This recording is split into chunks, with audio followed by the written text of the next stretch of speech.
America को जिस बात का था डर, डीआरडीओ ने उसी ड्रोन से कर दिया बड़ा गेम। तो डीआरडीओ द्वारा विकसित स्टेल्थ ड्रोन ने दूसरी उड़ान को सफलतापूर्वक पूरा किया।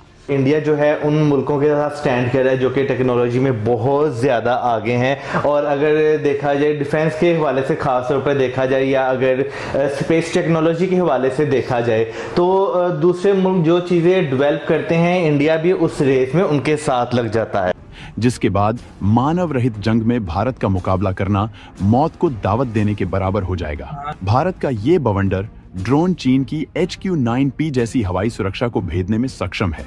अमेरिका भारत के इस ड्रोन की ताकत का तुलना अपने US RQ-180 स्टील्थ ड्रोन से करता है। ये तमाम सुरक्षा से लैस हवाई क्षेत्र में भी इंटर कर सकता है।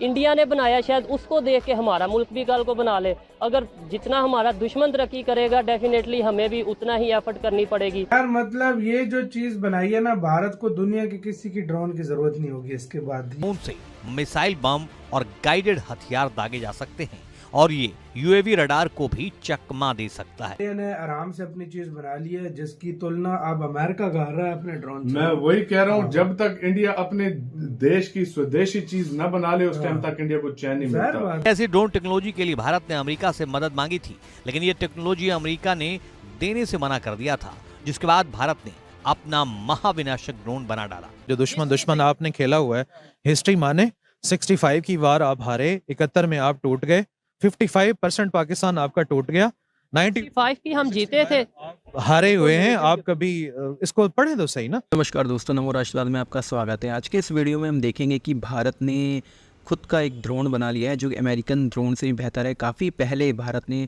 यही टेक्नोलॉजी अमेरिका से मांगी थी 2017 में और ये नहीं मिली थी, और अब इतने सालों की मेहनत के बाद फाइनली वो ड्रोन बन गया है। तो आइए देखते हैं कि पाकिस्तानी को क्या रिएक्शन है।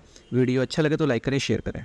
यार मतलब ये जो चीज बनाई है ना, भारत को दुनिया के किसी की ड्रोन की जरूरत नहीं होगी इसके बाद। ये जो बन गया तो यार देखो, और इसके 2-3 में मांगा था इंडिया ने, लेकिन वो टाल मटोल, और अभी भी MQ-9 की जो डील है भारत वो भी टाल मटोल ही हो रही है। वो अभी तक मतलब फाइनल नहीं हुई। कभी फाइनल होती है, नहीं फाइनल हुई हुई है, लेकिन वो अब मिलेंगे कब, क्या होता है, लेकिन नहीं अभी तक ना भारत ने पैसे दिए और ना मतलब बीच में वो इनकार कर देता है कभी डील को लेकर। लेकिन बहरहाल यार 100 बातों की एक बात, जब तक अपनी चीज न बना लो ना उस टाइम तक जो है ना इंडिया को भी अभी चैन नहीं मिलता। अभी इंडिया ने आराम से अपनी चीज बना ली है जिसकी तुलना अब अमेरिका कर रहा है अपने ड्रोन से। मैं वही कह रहा हूँ, जब तक इंडिया अपने देश की स्वदेशी चीज न बना ले उस टाइम तक इंडिया को चैन नहीं मिलता। और ये जो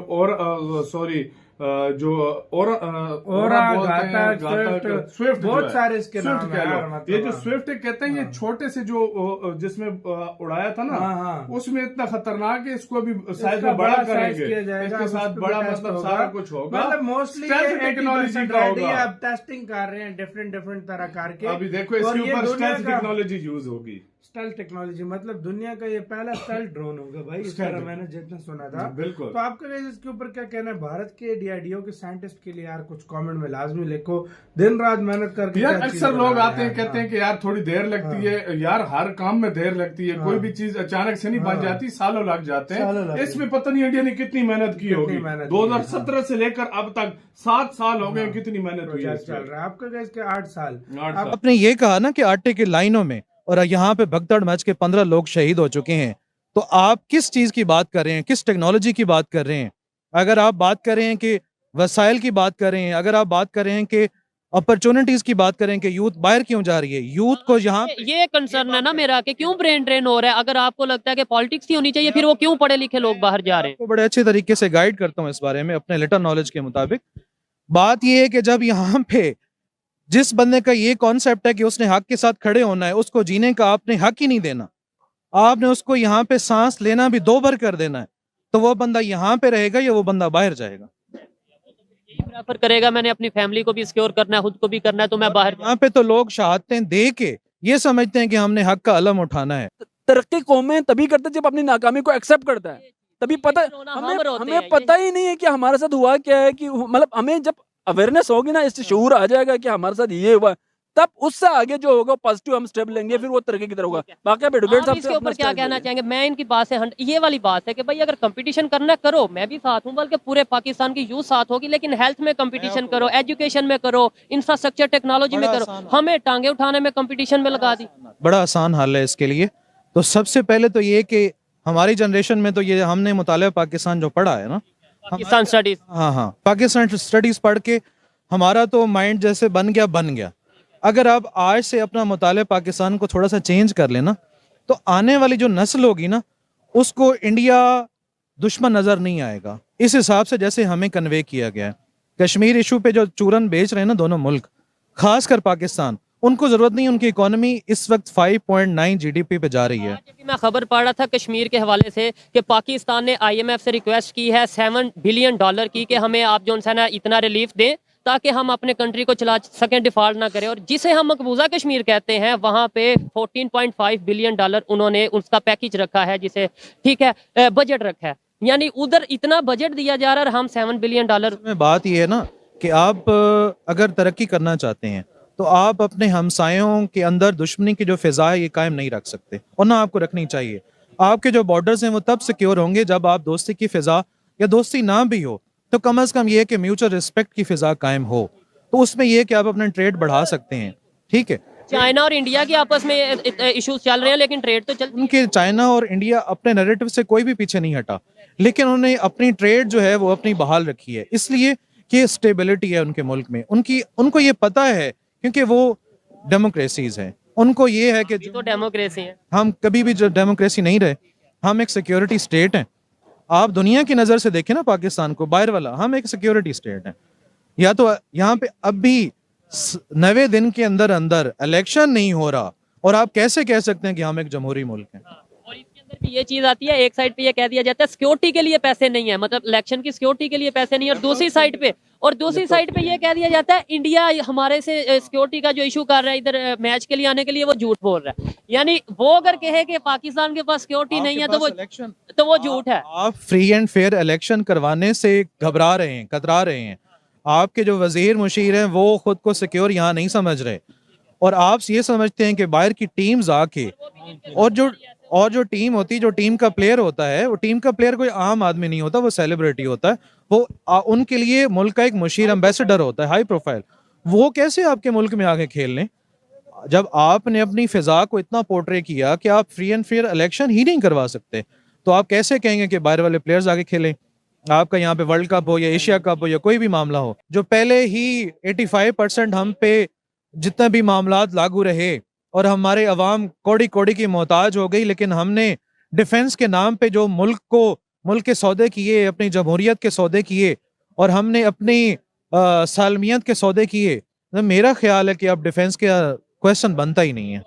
कभी किसी को डराया गया, कभी किसी को बताया गया कि शायद वो मेरा दुश्मन है, वो हमारा दुश्मन है, वो खा जाएगा हमें, वो खा जाएगा, लेकिन ये नहीं पता कि पहले हमें खुद को। अपडेट भी दे देता हूँ जो कल हुआ। कल डेवलपमेंट ये हुई है कि अभी भी न्यूज़ पे भी अब ये चल रहा है कि इसराइल के साथ हमने